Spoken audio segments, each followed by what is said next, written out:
pourquoi les dirigeants et les gouvernants congolais ont peur de la tenue d'un dialogue national inclusif. En effet, le Congo traverse depuis plus de 10 ans une grave crise multidimensionnelle à laquelle les gouvernants actuels ne sont pas arrivés à apporter des solutions idoines et appropriées.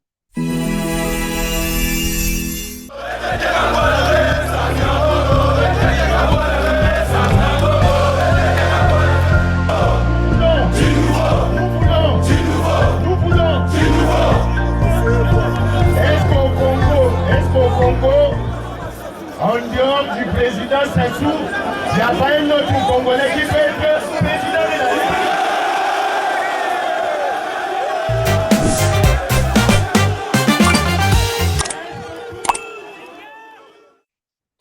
Le sais-tu? Le savez-vous? L'élection du 15 mars 2026 est un hold-up électoral, un coup d'État constitutionnel.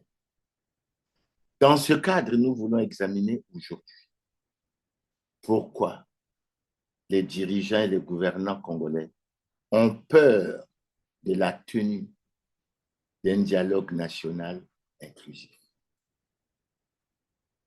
En effet, le Congo traverse depuis plus de 10 ans une grave crise multidimensionnelle à laquelle les gouvernants actuels ne sont pas arrivés à apporter des solutions idoines et appropriées. Les voix se sont levées, tant à l'intérieur qu'à l'extérieur du pays, pour demander la tenue soit des États généraux de la nation, soit d'un dialogue national inclusif. Cette démarche aurait eu l'avantage de rassembler l'intelligentsia congolaise et aurait, à n'en point douter, permis de trouver les bonnes solutions de sortie de crise. Curieusement, les gouvernants congolais, qui se sont taillés une très belle réputation au plan international dans le domaine de la médiation, s'y sont toujours opposés. Et pour cause.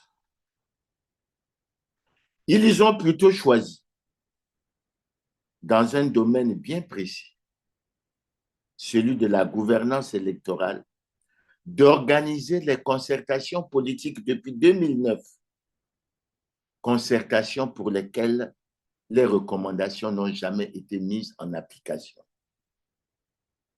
Et pourtant, les articles 227 et 228 de notre Constitution ont institué un Conseil national de dialogue,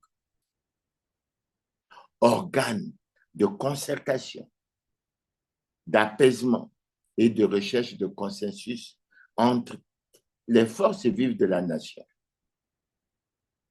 Curieusement, cette institution n'a jamais été mise formellement en place, ce qui ne signifie rien d'autre qu'une violation grave de notre Constitution, qui est notre loi fondamentale. Pour beaucoup de Congolais,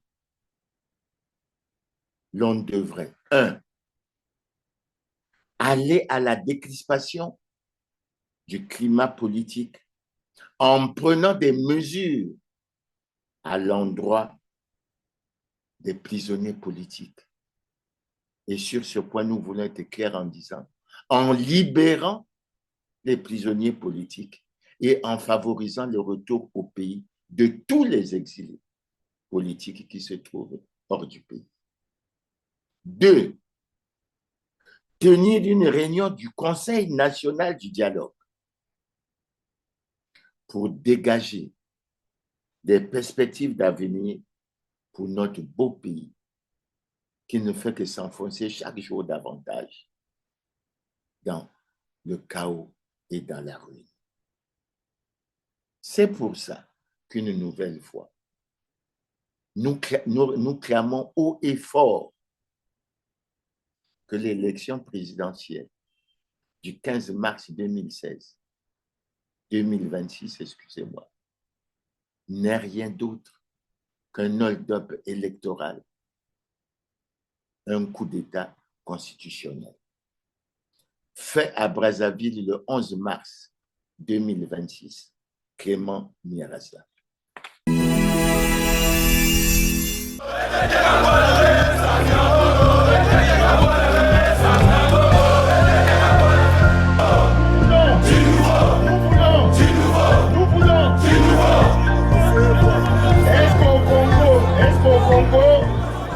En dehors du président Sassou, il n'y a pas un autre Congolais qui peut être